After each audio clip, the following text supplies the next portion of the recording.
Enraizados entre volcanes, nos hicimos fuertes mientras sufrimos el fuego y la sed. Mi tronco se engrosa en cicatrices que buscan la bruma húmeda del alisio, las gotas de agua que mojan el suelo que me alimenta. Broté en esta tierra siendo semilla. Poblé las montañas, los barrancos y sus laderas. De mi madera de tea construyeron sus casas los primeros pobladores de la isla. Comieron de mis frutos y sudaron mi resina. Somos el pinar que alberga en su cama de pinocha a una comunidad de especies que pueblan nuestra tierra. Vaciaron mi tronco para enterrar a los más viejos de la isla. Los antiguos canarios rindieron culto a nobles ejemplares como yo, en el Pinar de Santiago, en el Barranco de la Virgen o en Pino Santo. Soy identidad de una isla donde la Virgen encontró su altar. Dejó sus pies y dejó su nombre a la niña y la mujer canaria. Primero fui pino y ahora somos pinar.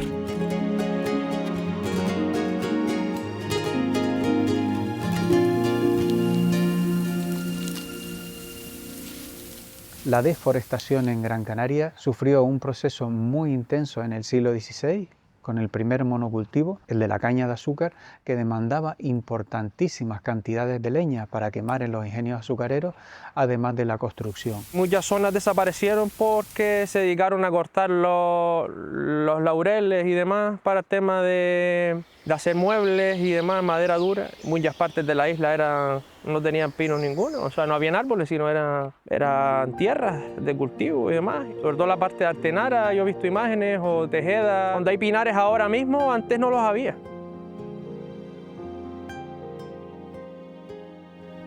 En Gran Canaria hace unos siglos se acabó con prácticamente toda la vegetación que había, que hubo mucho cultivo de caña de azúcar, aparte de lo que se destruyó para poder construir y tal.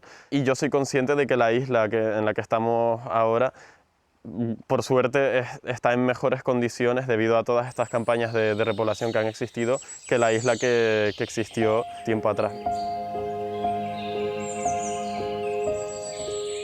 En el siglo XIX, a medida que avanzamos, desaparecen dos formaciones forestales importantísimas, que es el bosque termófilo, por ejemplo, toda la zona de la Cebuchal, el palmeral también se ve muy reducido, y lo que es más importante, en 1823 se otorga una licencia que acaba con buena parte de la famosa selva Dorama, es decir, el monte verde de la isla. ¿Eso qué significa? Significa que desde esa fecha de finales del XIX y hasta la primera mitad del siglo XX, todos esos aprovechamientos, toda la explotación forestal se va a concentrar en los pinares. Cuando se da esa licencia y Gran Canaria se acerca a convertirse en un erial, porque lo que nos va quedando de esas grandes masas forestales que cubrían la superficie de la isla es apenas pequeños rodales de pinar en el sur, en los pinares de Tejeda, en el suroeste, en los pinares de Tejeda y algo de Tamadaba.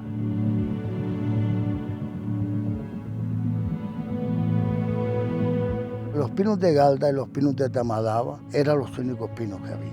Todo el otro terreno era productivo, de pastoreo, de cabras, ovejas, vacas, de todo. El resto de la isla estaba prácticamente, decían los mayores, barrida.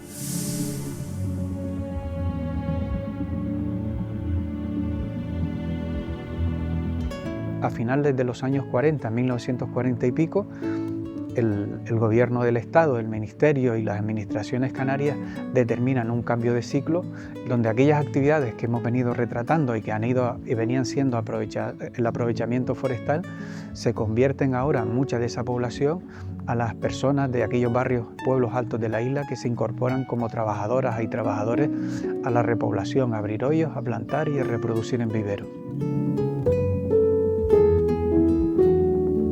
De estos hombres, recuerdo a don Juan Nogales, que logró implicar a don Manuel Díaz Cruz y a muchos otros vecinos y vecinas de Artenara y Tejeda en la conservación, reforestación y defensa de los bosques de la cumbre de Gran Canaria.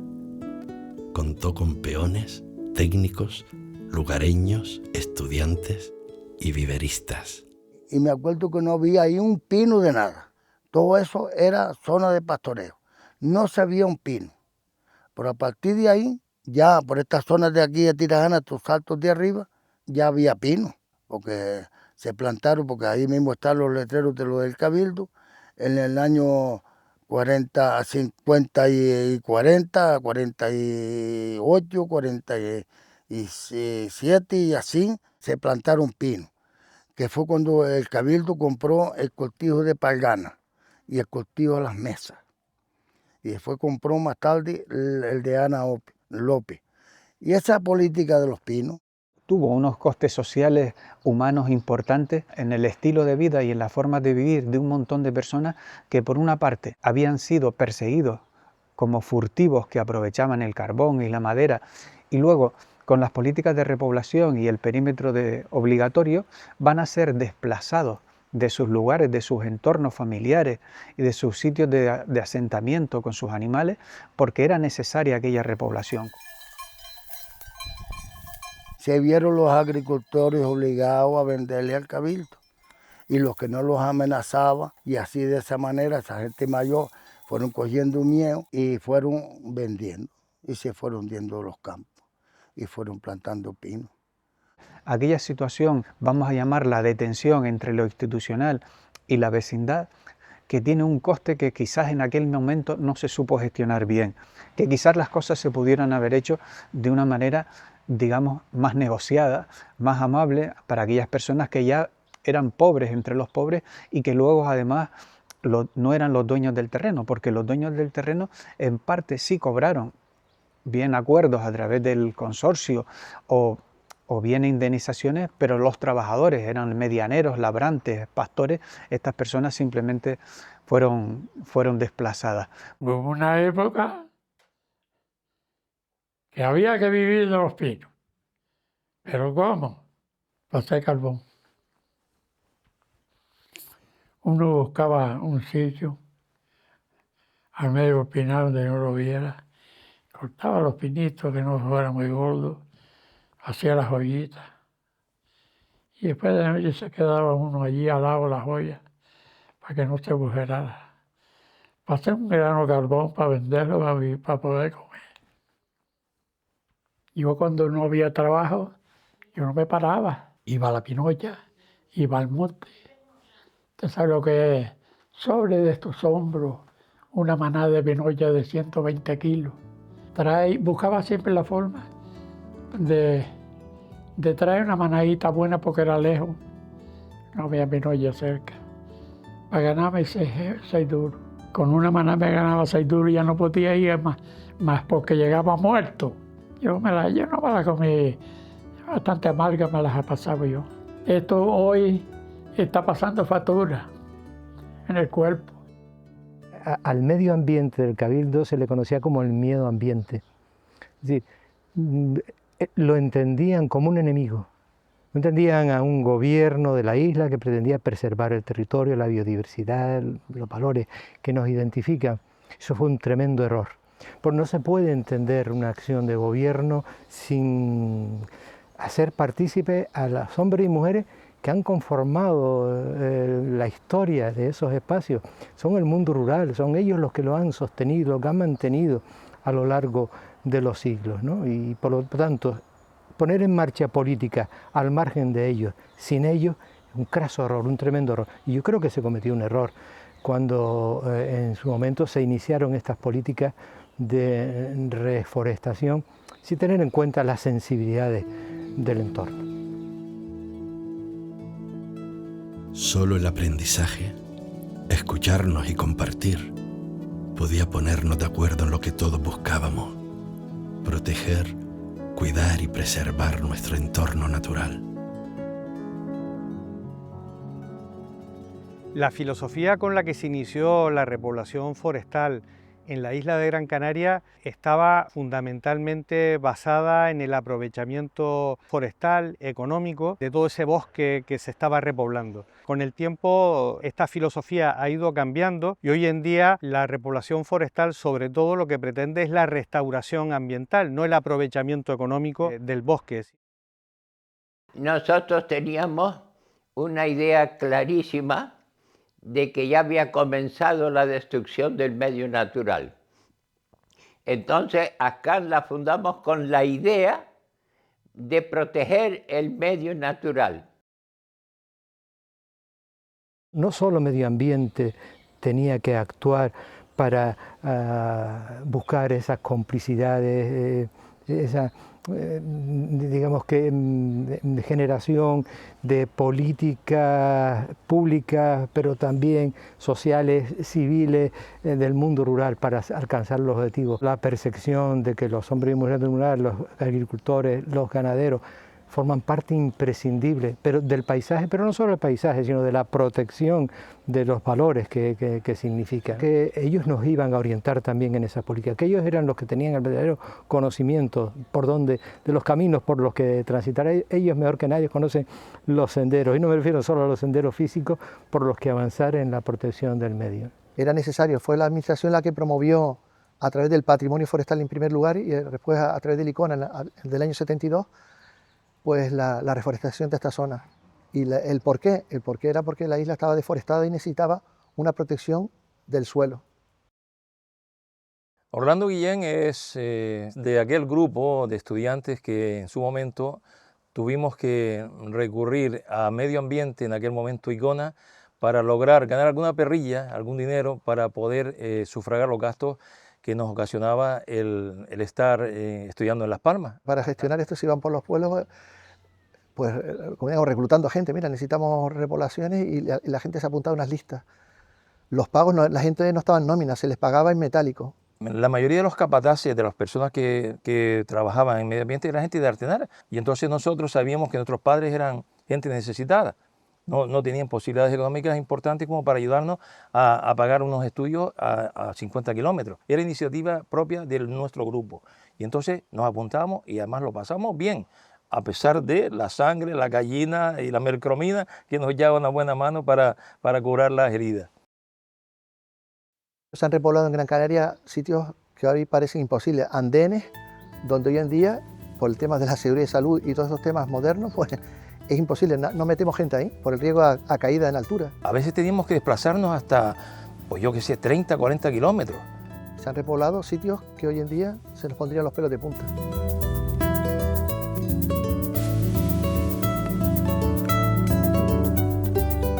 Desde que empezaba el primer día de verano, que era julio, hasta final de agosto, estábamos trabajando en la joyería, con un pico y un sacho abriendo joyos, que eran unos hoyos, recuerdo, inmensos, de 40 por 40 por 40.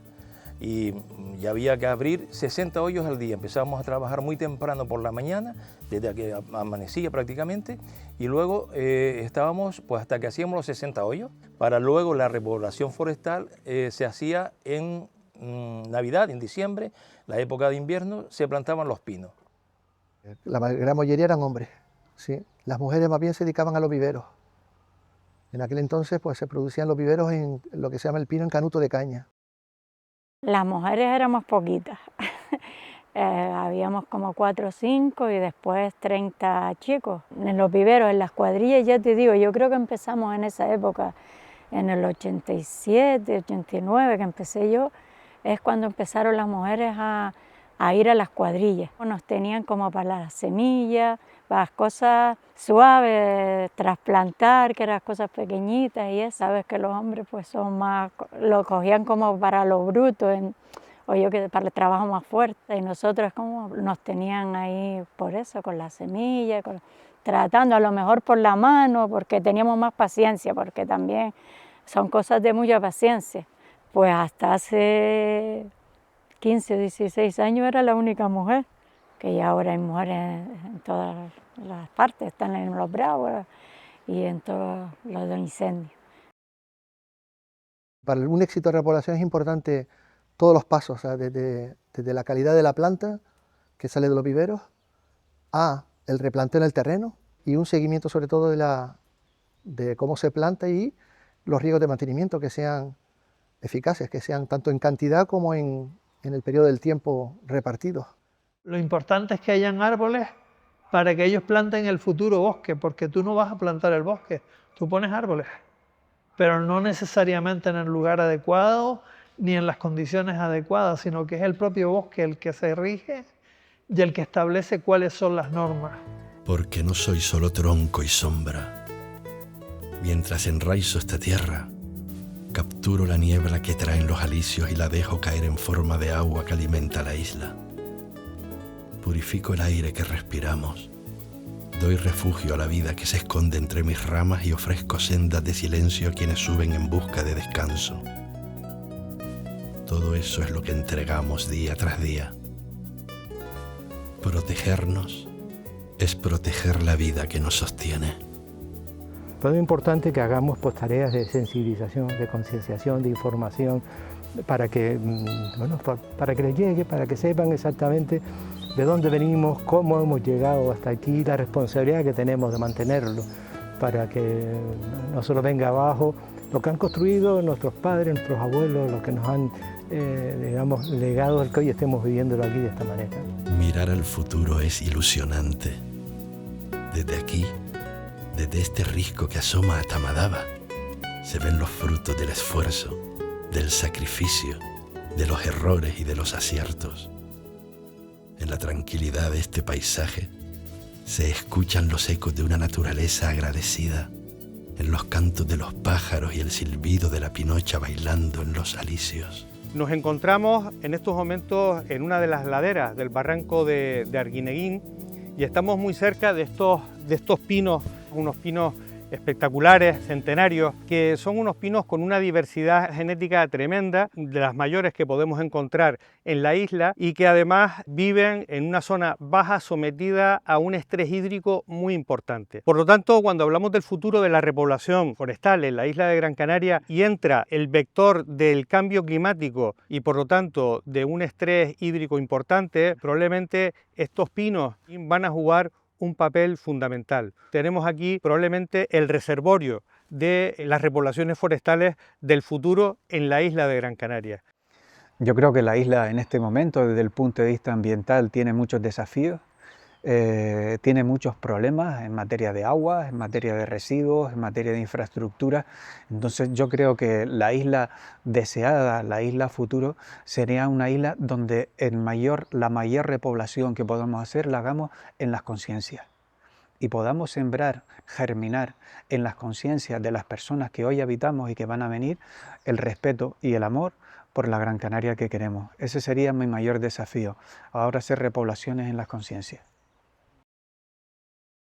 Lo que es un privilegio para unos pocos se está convirtiendo en una carga enorme para el planeta y al final las consecuencias las vamos a pagar todos. Todos o la mayoría de personas tenemos en mayor o menor medida aprecio a la tierra y preocupación por el medio ambiente, pero muchas personas no están dispuestas a hacer ciertos cambios en su estilo de vida que desde mi punto de vista es totalmente incompatible con la sostenibilidad. La parte más complicada es el cómo hacemos que la gente esté dispuesta a renunciar a ciertas comodidades en nuestro día a día, iniciar acciones que vayan en la dirección correcta para preservar el planeta y poco a poco ir haciendo cambios en nuestro estilo de vida para intentar que sea lo más sostenible posible. A la juventud habría que inculcarle por los valores que tiene, el valor que tiene, de hecho, la reforestación, ¿no?, en las escuelas y crear ahí pues lo que es inquietudes.